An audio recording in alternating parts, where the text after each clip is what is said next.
UC defensive tackle Jowon Briggs joining us here on Talking Cats with Russ Heltman. I'm your All Bearcats reporter, Russ Heltman. Jowon, 5 games into a new position. How do you feel at that spot? How do you feel like it's working into your game? How do you feel overall 5 games into the season at the new spot? I feel pretty good. I feel like there's definitely some things that are starting to work and change when game tempo is actually applied, but I definitely feel good playing out there, and I feel like I'm able to contribute more to the defense by, moving around a bit on that line. Yeah, speaking of contributing more, you're on a higher pace pressure rate-wise this season, total pressures, than you were last year. Is that just an amalgamation of being on the outside, getting a little bit more paths to the quarterback that way, or do you feel like you've gotten a little faster, the improvement is working in that way? What's the biggest factor in that, do you think? Kind of like you said, I think it's an amalgamation of everything. Okay. Not only being outside a little bit more, being a little more lucid, and as well as, dropping a little weight and be able to move a little bit faster. I think all those combined, as well as playing next to, some great guys on the D-line, it pretty much all combines to allow for me to get a higher rate this year. You guys are top 20 defense analytically, EPA per play, you're 18th nationally in rushing EPA allowed per carry. What's been the biggest factor in your guys staying pretty consistent down the down? I mean, it's just one thing. Our defense opens every meeting with earn respect. So just making sure that we come out swinging, come out putting our best foot forward, and making sure that at the end of the game, we're making sure that we earn the team across from us, earn the respect.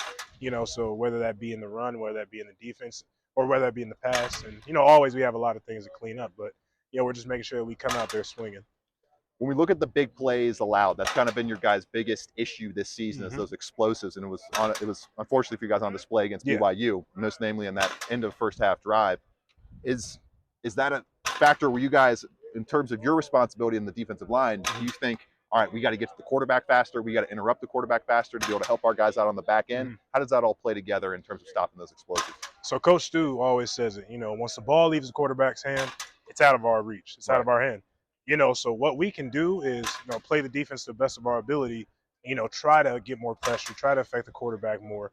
And then, if we affect the quarterback, we don't have to worry about that. Right. So, and one thing I will say is a lot of the times, we're shooting ourselves in the foot. It's mental mistakes that are causing those explosives, misfits, seeing the wrong signal. So, just make sure we clean up all the little things. That's what we're harping on, cleaning up the little things. And, we can put that 18, put that 20 up to number 1. Not that it's an excuse, more of a reason. A ton of new coaches, it's a brand new system across the board, especially defensively. The miscommunication factor, and obviously I'm sure you guys worked on that over the bye. Can you kind of lend that to trying to get everybody to learn a new system for the most part? Obviously Dorian comes over from Louisville, but is that kind of come with the new system of you're going to have those issues of being a human being out there? I mean, it comes with a new system. Of course we have spring ball and fall, and of course, the bye to kind of tinker and work things in. But, at the end of the day, we're all human. Right. So, you install a new play, make sure we rep it, and, just really being on our guys to continue to watch that film, continue to take in things, and continue to take coaching. And then sooner or later, it'll become like the back of your hand. So that's what we're trying to harp on. Again, the little things, making sure we're just dialed in as much as we can. Love it. So speaking of the bye week, speaking of the kind of things you guys are trying to clean up, you've had plenty of bye weeks now in your college career, a few here at UC.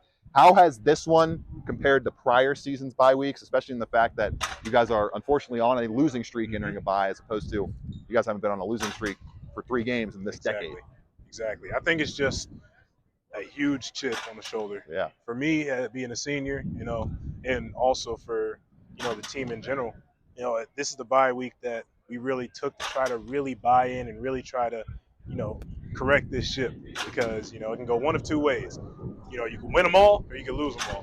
So basically, we correct as much things as we can. We lock in as much as we can. Hopefully we get that positive outcome that we want. Homecoming here at UC.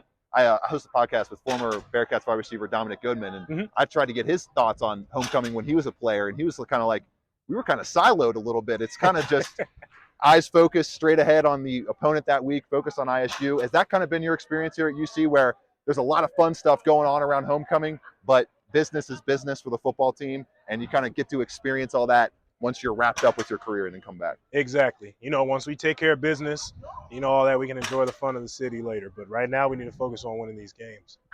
Taking care of business. Jowon Briggs, yes, everybody. Sir.